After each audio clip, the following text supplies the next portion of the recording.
صدف ناز پیشے کے اعتبار سے تو ٹیچر ہیں، لیکن انہیں اپنے شوق نے پہلے سائیکل اور پھر موٹر سائیکل چلانا بھی سکھا ڈالا۔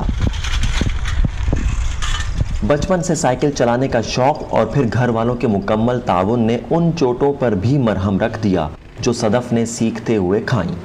اب میں کہیں بھی جا سکتی ہوں، کسی بھی سٹی میں مجھے کوئی بھی ڈیفیکلٹی نہیں ہوتی چلانے میں۔ میں اپنے امی ابو کو بھی کسی رشتہ دار کے گھر لے جا کے سکتی ہوں، کہیں مجھے جانا ہوتا ہے میں خود بھی جا سکتی ہوں سٹی بھی۔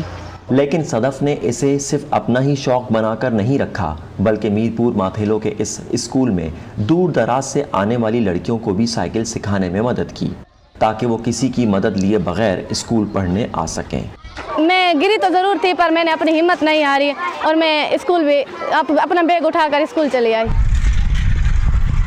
جو بچے سائیکل سیکھ رہے ہیں ان سے یہ مشکلات حل ہو جاتی ہے کہ وہاں کو ان کو پہنچانے کے لیے صبح کا ٹائم اسکول سا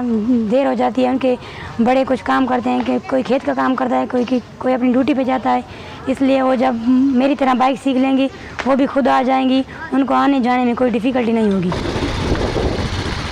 قدامت پسند معاشروں میں جہاں اکثر اوقات خواتین کو گھروں سے نکلنے میں پابندیوں کا سامنا ہوتا ہے، وہاں صدف کا موٹر سائیکل پر یوں سفر کرنا سبھی کے لیے حیران کن ہے۔ لیکن صدف کے والد اور اسکول کے پرنسپل عبدالکریم بخش کی حوصلہ افزائی نے صدف کو ان رکاوٹوں کو عبور کرنے کی ہمت دی۔ میں نے جب ان کو سمجھایا اگر کانفیڈنس دیا جائے، اگر سیلف کانفیڈنس میں بچوں کو پڑھائی کے ساتھ ساتھ علم کے ساتھ ساتھ یہ سائیکل موٹر سائیکل چلانا بھی سکھایا جائے تو کافی مسائل ہمارے حل ہو سکتے ہیں۔ جیسے یہ بچی صبح کو سائیکل چلا کے بغیر کسی باپ کے بھائی کے ساتھ اسکول آ جاتی ہے، یہ ٹائم ان کا کنزیوم ہو گیا، بچت ہو گئی، وہ اپنا کام کر سکتے ہیں۔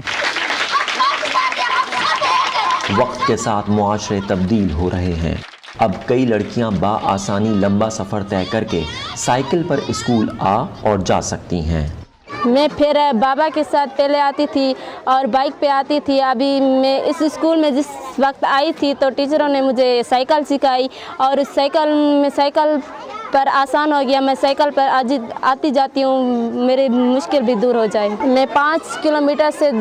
دور سے آتی ہوں، میں سائیکل سے مجھے مزہ آتا ہے، میرا سفر جو ہے وہ آسانی سے گزر جاتا ہے، میں وقت پہ اسکول پہنچتی ہوں اور وقت پہ گھر پہنچتی ہوں۔ جو بچے یہاں سائیکل چلا کے آتے ہیں انہیں آسانی ہوتی ہے، آنے میں دیر نہیں لگتی اور جلدی گھر چلے جاتے ہیں، گھر کے کاموں میں ہاتھ بٹاتے ہیں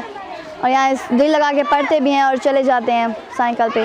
لیکن لڑکیوں کے لیے سائیکل چلانا عام کرنا آسان نہیں تھا۔ اس میں عبدالکریم بخش کو اپنے گھر ہی نہیں بلکہ گاؤں کے بعض لوگوں کی جانب سے سخت مخالفت کا بھی سامنا کرنا پڑا۔ تقریباً 10-12 سال ان کی باتوں کو ہم سنتے رہے، اب لوگوں نے یہ محسوس کرنا سیکھ دیا کہ نہیں، بچوں کا رائٹ ہے، چاہے وہ ڈاکٹر ہو، سن ہو، وہ ہر سواری سیکھ سکے، ان کا بھی فائدہ ہو رہا ہے نا، ان کو اب بینیفٹ ہو رہے ہیں، ان کی کافی سہولتیں ہو رہی ہیں، اب وہ مان رہے ہیں کہ اب ٹھیک ہے۔ پہلے تو یہ کہتے تھے اب ہمارا جو ٹریڈیشنل روایت ہیں ان کو توڑ رہے ہیں، یارا پہ ستیہ ناش کر رہے ہیں، ہماری عزت کہاں آپ کے خاک میں ملا رہے ہیں، تو ان کو ہم نے یہ اپنے برداشت کیا، لیکن آج ہم اس مقام پہ کھڑے ہیں کہ لوگ یہ سوال کرنا ہی چھوڑ دیں۔ سماجی اور معاشرتی رویوں میں تبدیلی لانے کے لیے پہلا قدم شرط ہے، اور یہی کام عبدالکریم اور ان کی بیٹی نے اس دور دراز علاقے میں کیا ہے۔